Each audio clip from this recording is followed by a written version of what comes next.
Hello and welcome back for those of you who have been following my videos. For those of you who are new, I created this channel so that we could take a look at the new Sigma camera, the FP, and put it through its paces. Now this is a very different camera. It kind of was dropped on us out of nowhere this summer. And there's a lot of interest on where does it actually fit, what is its features and capabilities. Now in the first video I did an unboxing, showed you what the camera came with, and I voiced some initial concerns that I had with the camera that we'll explore in later videos. In the last video, I gave you my initial impressions of the focusing system from a stills perspective. Now, this was just my initial impression. I haven't had a lot of time to work with the camera yet, and I don't want to make any final conclusions, but I did put it through a few tests and gave you my opinion on how I thought it would perform as a portrait or landscape architecture camera and some of the challenges that I thought it would have looking at more dynamic subjects like sports and wildlife. In this video, we're going to take a look at my first impressions of the video focusing. This is clearly the most requested feature. It is the biggest buzz on the web about this camera. And so we're going to start exploring it. Again, this is still my initial impression. I haven't had a lot of time to work with the camera. The weather's been absolutely horrible, but we are going to put it through its paces. Now, one of the first requests that I had was, John, could you put it into a 3-axis gimbal with a 50mm lens and run a test on it? And that's exactly what our first test was. So conveniently, the camera does come with a 45mm lens, and we mounted it into an AK 4500 gimbal, and we ran with it for a couple of hours. Now, a few things to keep in mind. The first is I did what the person asked, which is use roughly a 50 and it's a 45. I don't actually have any native L-mount wide-angle glass yet. And many of these gimbal shots would have been actually done with a wide angle, 24mm or less. That affects the way it actually looks. It affects your position to the subject.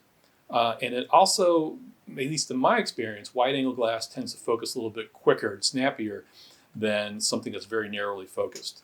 Your results may be different, but that's my personal results.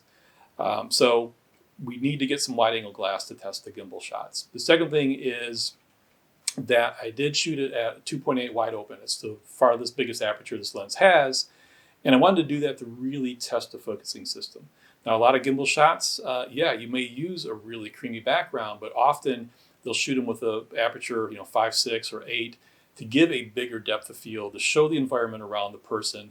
And it also expands your field, your depth of field so that your focusing is easier. But I wanted to challenge this focusing system, so I kept it very, very small at 2.8. I shot it at 120 frames a second so we could see, frame by frame pretty much when we slowed it down exactly what was happening with the focusing system. So let's take a look at this initial test footage, and then I'll give you my opinions on where I think this camera actually fits in the market, who it's being marketed for, some of the challenges for some of these market segments, and I think some of my concerns around the video focusing in general.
Okay, so you saw that it did work on a gimbal, but what you saw there were all the shots that for the most part worked. If you look, you'll see every now and then it did fall out of focus slightly. Keep in mind that this is 120 frames a second, so obviously if you want the slow motion to be that, 4x, you'll see that. But if it was running at half speed or full speed, you might not even notice some of those frames that fell out. But there were some challenges, right? Those were all the good shots. We had quite a few shots that we struggled on, and this is a good example of one. Now again, Grace was a real trooper because she wasn't feeling well. She actually had the flu when she did this. So when she just jumped off the couch and barely brushed her hair, so there's lots of flyaways, but actually it works in our favor. So if you watch, you'll see as she's walking, right, we have focus. You can see every little hair moving there. My relationship in distance is not changing to her. She's the only thing in the center of the frame, and boom, out of focus. Out of focus, and I start panning, still out of focus, and bam, we have focus again. And this kind of highlights some of the challenges that I ran into trying to get a consistent sequence done. Is that there is the acquisition, can it track, and can it maintain? So you can hear I'm swinging around. It's got back focus. Okay, she's now in frame. It now acquires focus on her. That's 2.5 times slower than it actually is, so that wasn't bad. She starts walking. I'm the same distance, and we're out of focus. And we're out of focus. Right, we're still walking the same distance. She's the smack dab in the middle of the frame. She's the only thing moving for the most part. Now I tell her to stop. Let's let the camera catch up. And it's still not acquiring focus. Right, so I'm thinking, okay, let me maybe move it up a little bit. Nope. Okay, I'll step back a little bit.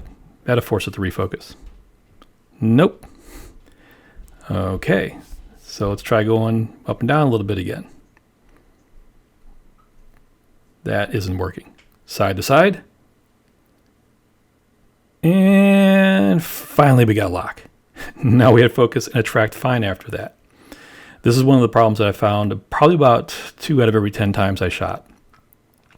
Here's the other big problem, right? We're exact same distance. She's not moving. Everything's fine. It should be great. And all of a sudden, boom, it decides it wants to hunt for focus. This is the biggest issue that I have with the focusing system right now with the video, is the fact that it will just randomly start hunting when it shouldn't be. When it should just be maintaining focus, and instead it starts trying to hunt.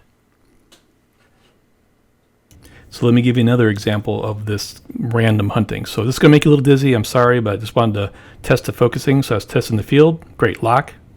Close-up tree. Lock. Okay, not too bad. Look at the guy in the metal detecting. Lock. Back to the field. Lock. Back to the tree. And it's requiring... And I got lock. Oh, wait a minute. I don't have lock. Okay, I got lock. There we go. No, wait a minute. I don't have lock. But this is the problem. Right, this is what I'm seeing with this, is that in terms of acquiring, okay, it will vary depending upon how close you are and what aperture you're using and the amount of light you have. Most of the time it acquires okay. It's not bad. It's not super snappy. Sometimes a little bit slower, but I've seen other cameras do the same thing. Tracking, I want to say probably 8 out of 10 times it tracked decent. A couple times it was just completely lost. But this was the real killer, is that at times when it shouldn't be losing focus, when the distance between you and your subject isn't changing and the background's not changing, it will just randomly go hunting. Now, all cameras do this to a certain extent every now and then, but this seems to happen on a pretty regular basis with this camera. And this is probably my biggest concern with the focusing for video right now, is the fact that when it's in an auto continuous mode, it can go into hunt mode. Now, I wish I would have, I made another video and like an idiot, I actually deleted it by accident. But it was just me and in a dark room, and I had a black background and a really poor light on top of me. And so it had low contrast or low light. Remember I said contrast detection and low light aren't friends. And it just started hunting and wouldn't stop hunting, even though it went right past me. There's times it locked on and you could see it had focus, and it just kept going back and forth, back and forth. Go check out John Kitchens. John Kitchens is also have a Sigma FP, and he's doing a couple of videos on it. People kind of beat him up unfairly, I think, on his color profile video, but it highlights the problem that this camera can potentially have. He's using an adaptive Canon, 50 millimeter, I believe, probably shooting 2.8, maybe 1.4. I'm not sure what he has it set at, but you can see he's just standing in front of the camera talking, and this thing is just going nuts trying to maintain focus. This is, again, my biggest concern with the focusing system on the camera for video today. So what's my initial impression of the focusing for video with the Sigma FP? Well, it definitely needs some work. I really think that this camera is targeting 3 markets. In fact, I think it was a primary market it was targeted for, and then I think the marketing people stretched it a little bit. Let me start off by saying that I appreciate what Sigma does. I appreciate the fact that they're a company willing to take risks and do things differently. And that's what they're trying to do with the FP. They've done it before with their lenses, right? When the 50 millimeter ARC came out, it was a shot across the bow for the industry that, hey, third-party manufacturers like Tamron and Sigma can make high-quality glass and at affordable price. And they proved that they could do that. When they came out with their cameras, for example, with the Quattro here, I absolutely love this camera. Now, by all accounts, I should hate this camera. When I shot with Nikons for years, it was D810s and D500s, which even by today's standards are excellent cameras. And for the last year and a half, I've been shooting with an X-T3 and an H1, which are, again, very good cameras. So I shouldn't like this, but I love this camera. With all of its limitations, the way it makes me shoot is very different, right? It's got poor focusing. It's got bad battery. It doesn't do video. It's built like a tank. But what it does do, the Foveon output on this is something special and really quite amazing. And it's why some of the YouTubers out there put it in the top 5 cameras that they enjoy shooting with. And the thing is, I don't treat this like I treat my X-T3 or my A10. I would treat it more like how I would treat medium format cameras, film cameras. Right? When you went out with this, you didn't go out with the expectation that I'm going to shoot 1,000 shots and hope that 10 of them are good. You went out very purposeful, and you shot, a dozen or 2 shots, period. And so you had to really think about what you're doing, and that's what this camera makes me do. And something special comes out of it. And the great thing about it is it's not expensive. And brand new, it's less than $1,000. You can get them used for about half that cost. So for me personally, the benefit definitely outweighs the cost. And the benefit, what I do get out of this, I'm willing to forgive all the shortcomings of the camera. And I'm really hoping that the FP was going to be like that. But the FP is very different. It's in a price range where there is a very crowded market today. And so at the price range as this comes in, there's really very little room for forgiveness. I believe the camera was originally designed to be with the filmmakers. If you think about the three markets I think they're going after, you have the filmmakers, you have the independent videographer, vlogger, social influencer, and then you have kind of the niche photography and the hybrids. One's not better than the other, they just have different requirements. So when you get into the filmmakers, they don't use autofocus. Autofocus, even on the best of cameras, is still very unreliable. They're starting to use it, but for the most part, they still use manual focus because you don't want to have a long moving sequence that the actors nail and lighting's perfect and everything went beautifully, and it's a 5-minute sequence, and at 4 minutes and 50 seconds, the camera decides it wants to do a little breathing for its focusing. So they'll take this, they'll put it into a rig, they'll put on manual focus cine lenses.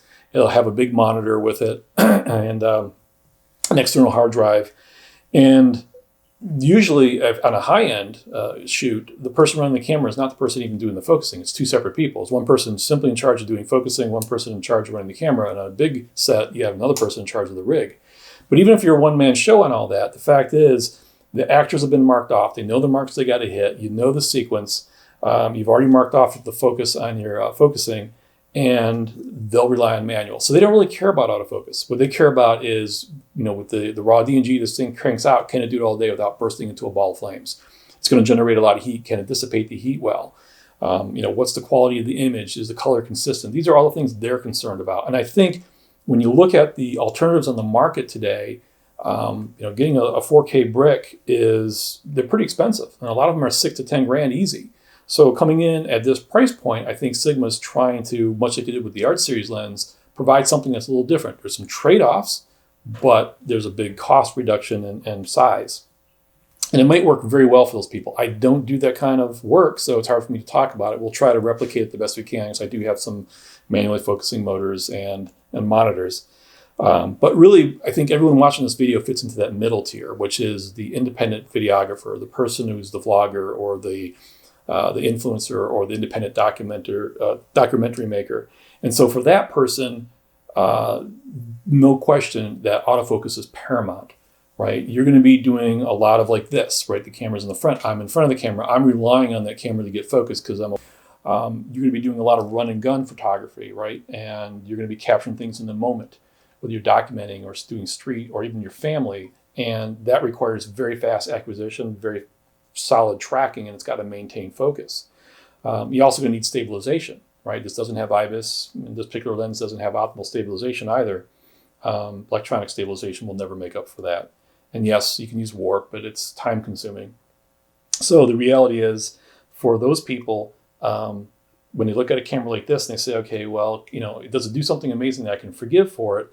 The focusing, the fact that it has a hard time maintaining focus and that it's relatively slow on acquiring and inconsistent on tracking is just going to be a showstopper for them. It also doesn't have, a flip out screen, which obviously vloggers and a lot of independent people need when they're in front of the camera. The battery life isn't particularly great. There's a lot of reasons that this isn't going to be the right camera for that. The market is too crowded today in this price point. It has the same sensor, I believe, that the Sony a7 III has, and yet the a7 III has a much more mature focusing system, and they've been in the market working on that for years, and they've got a lot of the bugs worked out.